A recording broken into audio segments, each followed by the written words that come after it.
Well, first of all, good morning. Now, I want you all to close your eyes for a moment. Now, I want you to imagine your favorite product. For some, it may be the latest iPhone, Gucci clothing and footwear, or even that fresh new pair of Nike Air Max just sitting at the tip of the outlet store waiting to be bought. Now, I want you to open your eyes. Forget about what products I listed. You, what was your favorite product that came to mind? Dremel Sawmax. You, what was your favorite product that came to mind? Probably my laptop. Her laptop. And of course you, what was your product that came to mind? An Apple laptop. An Apple laptop. There you have it. Now, I want you all to ponder on the last valuable item you purchased. Specifically, who helped or influenced you to buy that product? Was it via social media promotions, word of mouth communication, or was it that sales professional waiting at the end of the door, ready to help supply you with your personal taste and preferences? But what I really want to discuss is how many of your decisions are independent when you purchase a product? Specifically, are your purchases more influenced by people who are knowledgeable about their product, like a sales professional? Or is it simply those outside influencers, like friends and family members, who convince you to invest in a good based on their personal beliefs? However, to be quite honest with you, I really never realized the value of a sales professional, specifically in our society, until last summer, where I was given the opportunity to work in an environment that was heavily based upon sales professionalism. Now, many of you may wonder, what do sales professionals do, or what is their purpose as to our global economy? Well, a sales professional is defined as someone who is skilled in the field of selling a product to the final consumer.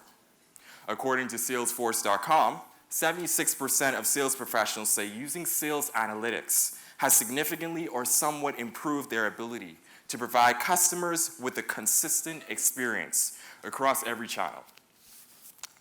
Now, I want to take you on a journey for a moment.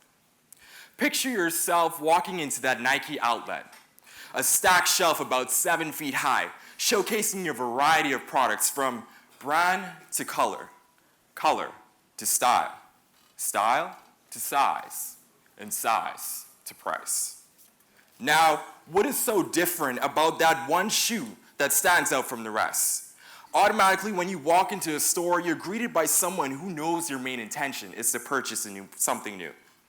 Their main aim is to ensure that you are satisfied with finding something that appeals to your desire for that specific shoe. In my training thus far, I was taught that in order to sell something, one must be knowledgeable about their product, but specifically, one must be passionate about what they do. What this generally means is that in order to have a more effective sale, one must sell a story to the final consumer. Sometimes, when we look at stories, when we were younger, we got Cinderella, Beauty and the Beast, The Princess and the Frog, and from the stories, they created movies, and from those movies, they became a big success. So what I'm saying is that sometimes a story is often overlooked as something just to pass the time. But there are many ways in which sales professionals controls the storyline of a product. During the summer, I worked in a luxury jewelry store. I was a minor, didn't know what I was getting myself into. I mean, we had to do it for the money. But I knew that my shift ended at 6 p.m., sometimes 11. I knew that I had lunch breaks for an hour, specifically an hour. If I didn't make it in that hour, then I would be punished. But yeah, that was what I did basically. And from that, I didn't even know that I had to sell a product to a consumer. Specifically, I didn't even know that I had to build a strong customer relationship in order to get that product to the final consumer. As my time progressed, I started to appreciate the power of storytelling through a narrative lens. For example, in the space that I worked in, I sold jewelry, specifically stones. In many cases, the consumer's perspective is, what is so different about that stone that is different from another random jewelry store that carries the exact same stone? Well, I would respond by appealing to the emotion of the consumer. By doing this, you use different modes of persuasion, as we know in English language. They're called pathos, ethos, and logos for all of us who do BGCSEs and, you know.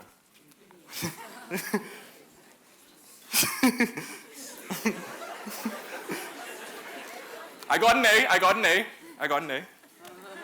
But by doing this, you must appeal to the emotional aspect of the consumer.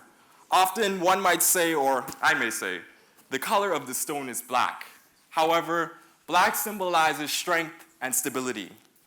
This is often used to convince the consumer that the product is of high quality assurance because of the well-established brand image, and by assuring them that they can't get that price nowhere else. Building a story is one thing, but building a strong customer relationship is another. Sometimes you may be eager to buy a product, but could be thrown off specifically by the relationship between you and the sales rep.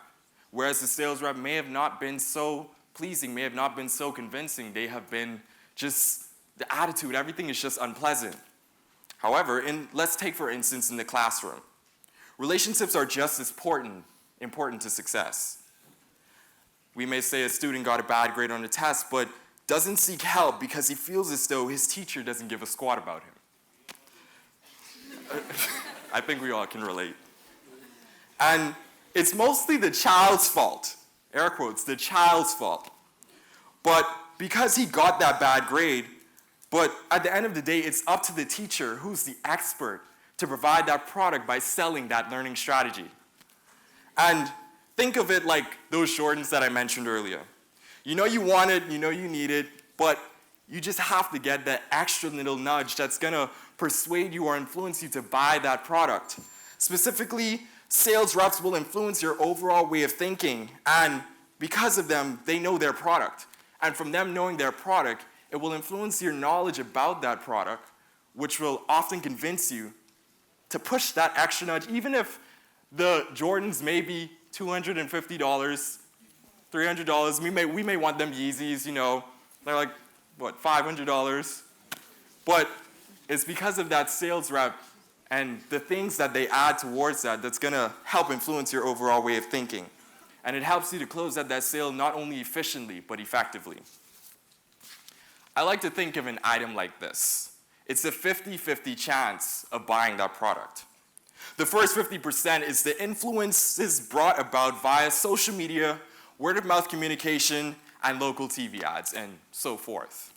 However, the real deal, which is that final 50%, isn't sold until you pull up at that store, just waiting to be served to ensure your overall purchase of the product you so strongly desire. Just ponder on a world without sales professionals. Our professionals are our guiding entities down the path to making long-lasting, but yet so detrimental life choices of purchasing a product that we'll never forget.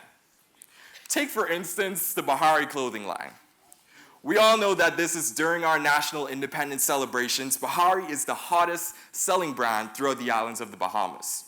However, many people do not realize that it is we as a people who often influence our independent culture through the shirts by creating a domino effect during that time of independence. So every time you see someone wearing that Bahari shirt, you're automatically gonna be like, so this is the thing that's trending now.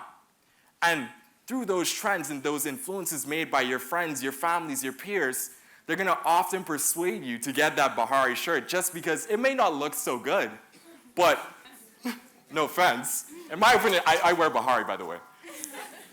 We may say that the Bahari shirt is not good, but it's everybody as a pool. It's our shared knowledge. It's everyone that comes together that's gonna influence us to wear that shirt with pride because we wanna express our Bahamian culture. We don't wanna be left out, you know? So that's mainly like what professionals do. And to relate back to this, so here's my idea. I think personally that we're all sales professionals. And mainly, we are all storytellers. It's like the priceless artifact your Grammy continuously tells you about every time you walk into her house. She may be like, oh, you see my little antique. But she's automatically selling you that story. And that story will often influence our way of thinking and our perception. So we're some way, somehow responsible for our own purchases as well. So I want to challenge each and every one of you to think about a product that you know you can sell. A story in which only you can tell best because that's just something that you feel passionate about. That's something that's going to influence that overall look, that overall view, like what we're doing here today. That's going to help you to sell that product. And the story in which you tell will one day often be sold to that consumer to shift their overall way of thinking and their perception of how they perceive that product.